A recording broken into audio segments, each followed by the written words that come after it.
Lots of talk since yesterday, since claims by the U.S. administration, including the president, about the impact of over-the-counter medications like Tylenol, which are, of course, often prescribed to pregnant women by their doctors.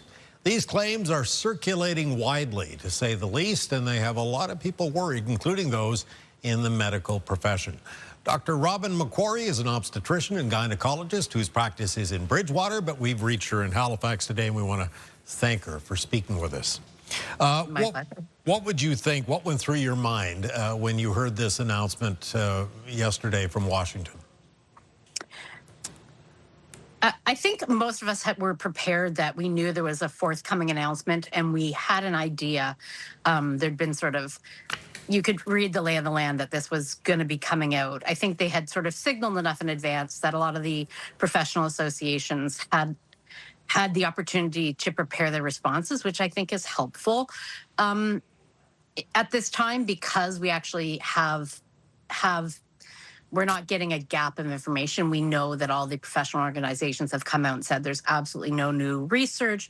There's nothing in the scientific world that has triggered an announcement of this sort. So no one has said, oh, you know, we've got this new study where we've learned that acetaminophen causes autism.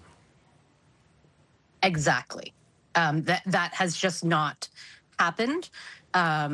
There's no, you know, when I saw the announcement, I thought, oh, I better do a little lit review, especially knowing I was going to be joining you. There's just no new research. And typically, when you see something that is so pivotal in changing the routine healthcare of pregnant people, you would expect there to be some sort of research around it. And it's literally not based on research. What are you hearing from your colleagues? What are they saying about it? Again, I feel like the biggest thing everybody's trying to do right now is to prepare themselves to answer their patients' questions. So we're just sort of reviewing the literature, making sure there's nothing that we're missing out on, looking at our professional organizations. So in Canada, the SOGC has come out with a statement. The American College has come out with a statement. So it's really nice to see all these organizations being consistent with their messaging. Because it's really hard to counter something like, you would think if the president of the United States was making an announcement, it's not typical that we hear about women's health really at all in the news, and certainly coming from the White House is shocking. You would expect it would be groundbreaking research to provoke such a response. And of course, it's not just the medical community. Parents of autistic children also speaking out. They're all outraged as well. Absolutely. I think a lot of the outrage in that realm, I'm not the parent of an autistic child, but I do certainly, I have many friends whose children have autism, and the way in which autism was characterized, especially in the announcement made by Trump, was appalling.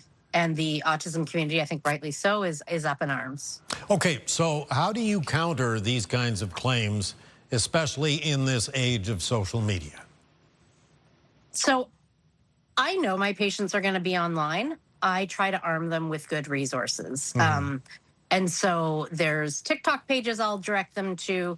There is, Instagram accounts that I direct them to where I know they can get good information. That is how our messages are delivered these days. A segment this long is too much information for some people. And so really what we're doing is trying to get that information out there, and people who are really savvy, who have the talents to use social media. Certainly we're making available to all of our patients the recommendations from our professional organizations. And we're having conversations about, this is a bit of a passion subject for me, so I've long had conversations about this, but really this is another example, if you think of it, of pregnant people being left out of the research literature. And when you're left out of research, then it all maybe just ends up being a bit of conjecture in terms of the health advice. So this isn't based on a study. There's no new information that's concerning. I heard a really good analogy today. Somebody said, it's kind of like, the causation correlation fallacy we so often see when people are sort of pushing something that's not evidenced is, all people have drunk water all people who die have drank water in their life. Yeah. That doesn't mean drinking water is lethal. Causes death, yeah, for sure. Exactly. Yeah. So just in the 30 seconds we have left, what do you think these claims will do to the mindset of pregnant women? What advice do you have for pregnant women as far as Tylenol is concerned? I mean, my advice has not changed one iota today in terms of how I would advise my patients.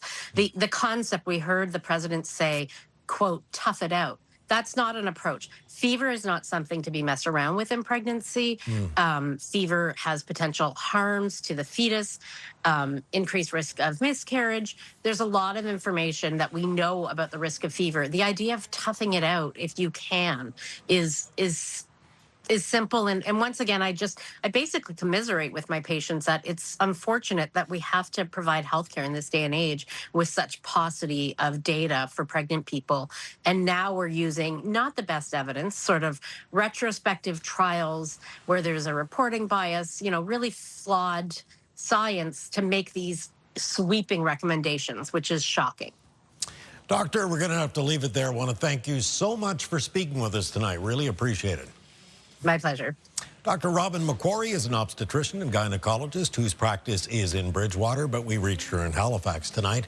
Stay with us. We'll be right back.